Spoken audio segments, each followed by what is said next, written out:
Hi, and welcome to the Back to Bark project. My name is Elizabeth Unan, and I am the Regional Director of the Sydney, Australia region. Today we will be presenting a brief overview of instrument care. You will hear from trombonist Jackson Bankovich, trumpeter Matthew Carter, and baritone singer Tristan Lesterville-Entwistle. Each of these members will give you their important insights on how to care for your instrument. Hi, my name is Jackson, and today I'm going to be teaching you a little bit about the trombone, things like how we put it together, how we make a sound. I'll even play a little bit for you at the end of this video. But firstly, let's learn about how we put the trombone together. The trombone is made up of three parts. We've got the slide, we've got the bell, and we have the mouthpiece here as well. Now, it's pretty simple to put together. Firstly, the slide has two different kind of parts that can be attached to. We're going to take the longer of the two, grab the bell, and there's really only one spot on the bell that makes sense to go there, and we're going to connect them together. Now, as much as there's a screw here on the bell, we want to twist and push down at the same time. It's super important that we do that because the trombone locks, sure, with this screw, but also because of friction. So we want to do that until we have the trombone at a 90-degree angle between the slide and the bell. And then once we've done that, that's when we screw the bell up. And then finally, we have our mouthpiece. There's really only one spot the mouthpiece can go, and that's in this other hole that we have in the slide here. Now let's talk a little bit about cleaning the instrument. Now the trombone, one of the good things about trombone is that it's a really low maintenance instrument. We really only need three things to keep it working at its best.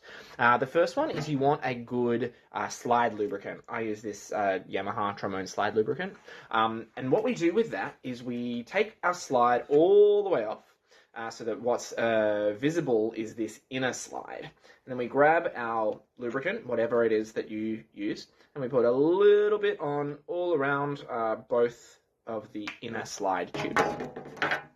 Then once we've done that, grab the outer slide again, and we connect it back together and spread it all up and down, all around the instrument to spread the lubricant all over the slide and keep the slide moving well. The next thing we need is a bottle of water. It's literally all that's in here is water. You don't need a trombone specific one. I just like this one because it's small and it fits in my case. And similarly to the lubricant from before, we're just going to spray water all over the slide and then spread it over the slide. And that's just a secondary thing to help the slide to move a little better. The last thing we need is what's called a snake, which is basically just a tube that has on the end of it these bottle brushes. And what we do with that is, once again, we take the slide all the way off, as well as taking the mouthpiece off, and we will kind of insert the one end of the bottle brush, we'll wet it, and then we'll feed it through the slide until it comes out the other side. That's super important if you don't quite rinse your mouth out properly after eating, or just general things that build up within the slide. The snake is good to clean that out.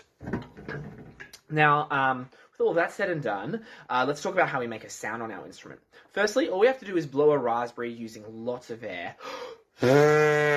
Once we do that, we put it into the mouthpiece. With the mouthpiece, amplifies it, makes it sound a little bit more like a musical instrument. But then the trombone is basically a giant amplifier for the mouthpiece. So when all I'm doing is taking a great breath and blowing a raspberry into the trombone. Now I'll finish off by playing you a short piece of music.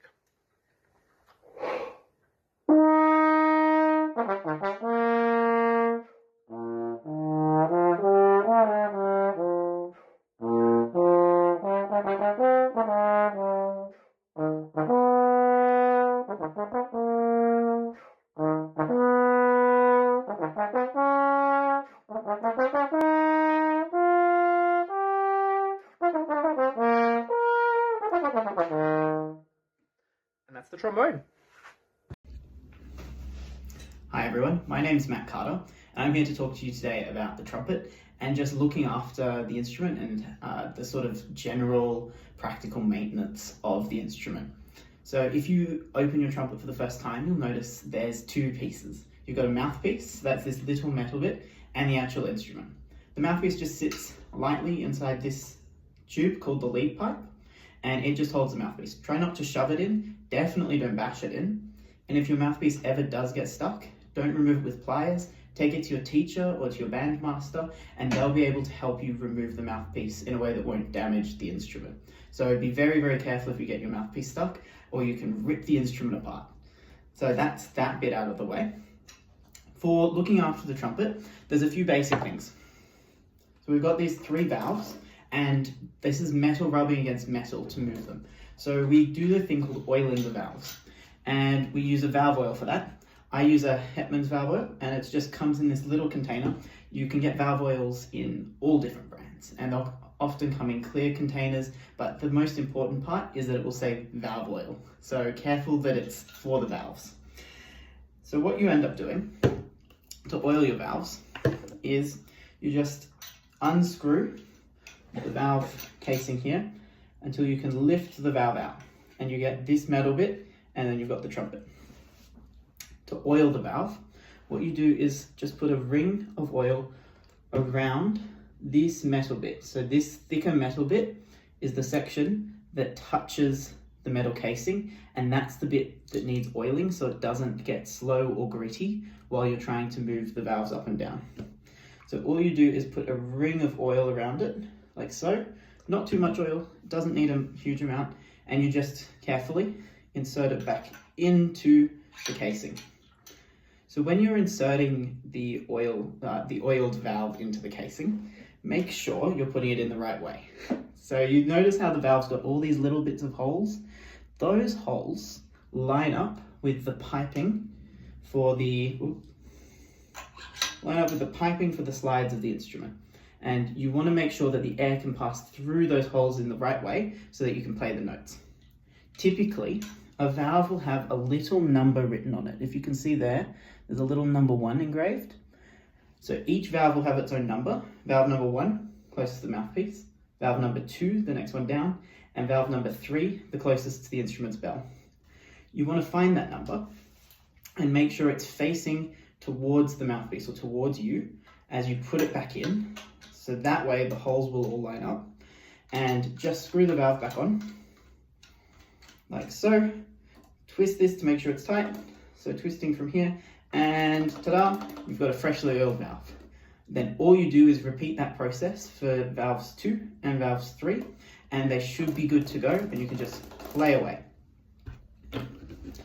So the other part of the instrument that we regularly maintain is called the slides. So that's these bits, that move in and out. So these, again, you've got metal moving on metal. They can get gritty, they can get slow, and you want to make sure you can move them. So we use a thing called either slide grease or slide oil to lubricate those sections. For my fast moving slides, so my first valve slide here that I operate with my thumb, and for my third valve slide that I operate with my ring finger, I use a slide oil. Hetman's number 4 is what I use. I find that it moves quite quickly and is a little bit less grimy than using a grease. Although greases are really good to make sure that the slide doesn't just fall off as you're playing. Oils can be a little bit more free. So what you're going to want to do is just remove the slides you want to grease or oil. And then similar to valves, you've got 2 choices. If your instrument is really dirty and hasn't been cleaned in a while, you might want to just wipe that down with a tissue or something that's not going to leave little bits of cloth or residue on the slide. And you'll notice a bit of grime might come off, and that's good. That's just part of the process of the instrument. It's little bits of metal, it's little bits of dirt, and that just means you're starting from a clean point.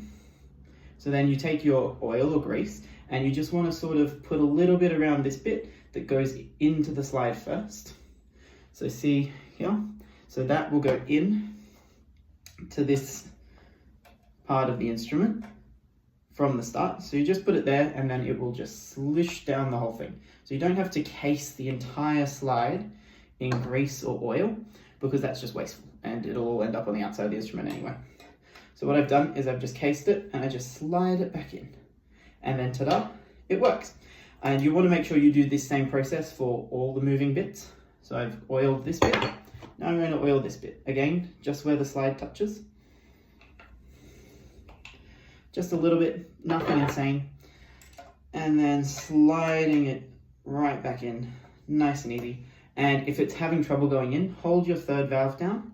For this slide, hold the third valve down, and it should just slot right in, equalize the air pressure. Then reattach, without dropping, whatever's needed to reattach the instrument. And you'll often find that you have a little bit of oil or grease around the sides, so I just wipe that down to make sure it's nice and clean. And then you're done. Your slide is oiled, greased, and it should be good to go. And you can repeat that for first valve slide, second valve slide as needed. For the main tuning slide, I use a thicker oil for my main tuning slide. I use a Hetman's number 7, which is really thick again. And that just means the slide doesn't go every time I try to move it. And it gives me a little bit more control over how I move that slide. So that's the general gist of oiling and greasing or greasing oiling your trumpet. For looking after the outside, it depends on what your trumpet is made out of or polished in. Mine is silver, so I use a silver polishing cloth and I just rub, and that makes it nice and shiny. If you have a lacquered trumpet, so it would say gold lacquer or something like that, then you just wipe it down with a cloth to make it shine. You remove watermarks, remove any grime, and it'll just look nice and last you for ages. So now that I've showed you Trumpet Maintenance 101, I just want to play a little bit of something for you. And this one, some of you might know, it's Raiders March by John Williams from Raiders of the Lost Ark, so Indiana Jones. And it's just a little bit of fun that I hope you all enjoy. So you can see my nice freshly oiled first valve in action.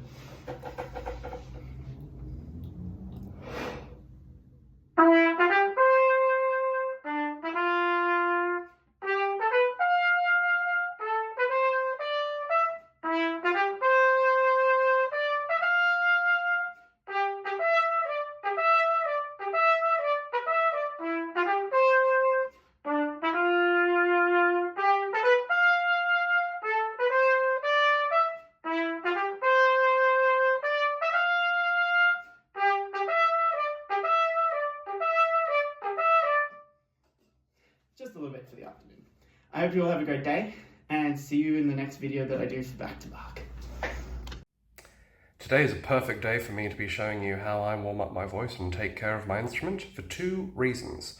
1, I've been unwell, so I need to take a little bit of extra care with myself today. 2, I have an audition tonight and I still need to sing. So I've got my cup of tea, let's get to it. Your vocal folds, which is what a lot of people call your voice box, are muscles. And just like any other muscle, it's important to warm them up before we do anything too strenuous with them. Imagine running a marathon without stretching first. You're bound to do yourself an injury. So it's the same with singing. Before any big singing, we want to get our voices nice and warmed up, nice and loose, make sure that we haven't got any tension anywhere, and just start very, very gently. So I like to do that with a siren, where on an NG and N sound, I'll just slide from the very bottom of my range to the very top in falsetto and then back down again, like this. And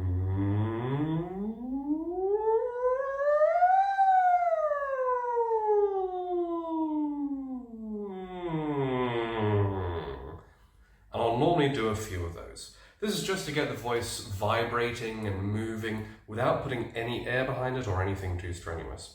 But when we go on to real singing, we're going to need a little bit more support from our lungs, which is why I then move on to doing a similar sort of exercise on a rolled R.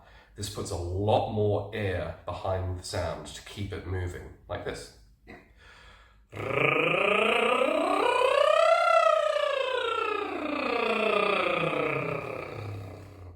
And then on a scale.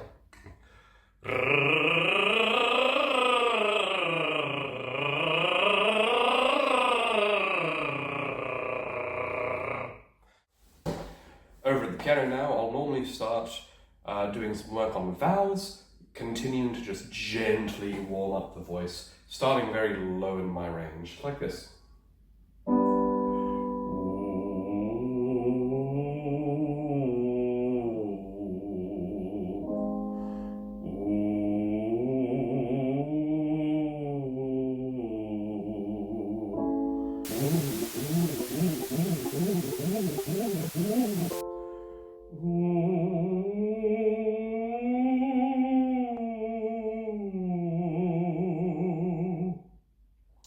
And I'll normally stop there around a C, because that's where my voice starts to change. There are lots of different technical exercises that singers do, all with very different purposes. My soft palate is feeling a little bit low today, so I'm going to do something to try and get that activating a bit more. Nga, nga, nga, nga, nga. Nga, nga, nga, nga, nga, nga, nga, nga, nga. And on lots of different vowels too. Nga, nga, nga, nga, nga.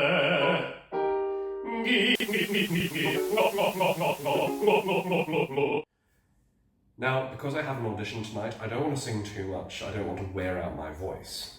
But I am going to work on just a couple of little bits in the aria that I'm going to be singing tonight, just to make sure that I'm still singing them with good technique, that everything's there, and if it's there this afternoon, I don't need to worry about it in the evening because I know that I can do it. I'm not going to sing the whole thing, I'm going to go straight to the hard bits, which for me is the very end, because it goes quite high for me.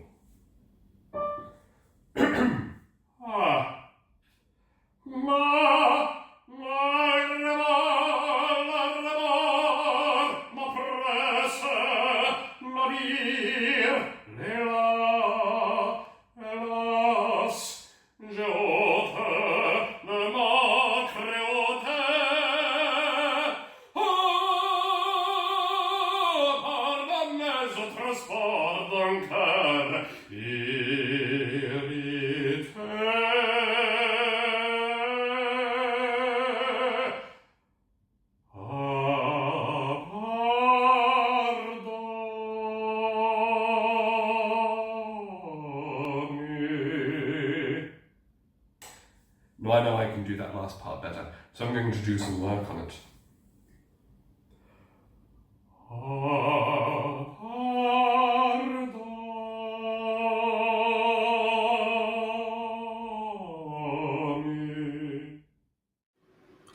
In terms of taking care of your voice outside of practice, you're going to find a lot of different opinions on what's good or bad for your voice, and a lot of that is because it's quite a personal thing. All of our bodies are different and will react differently to different things. So for some people, having dairy is a big no. For others, it's red meat or spicy food, caffeine, or what have you. For me personally, I don't find what I eat or drink matters so much to my voice. It doesn't affect me particularly much. For other people, it can have a big effect. The main things to stay away from are things like smoking or anything that's going to irritate your lungs, and any loud talking, shouting, screaming, and anything that's going to irritate your throat.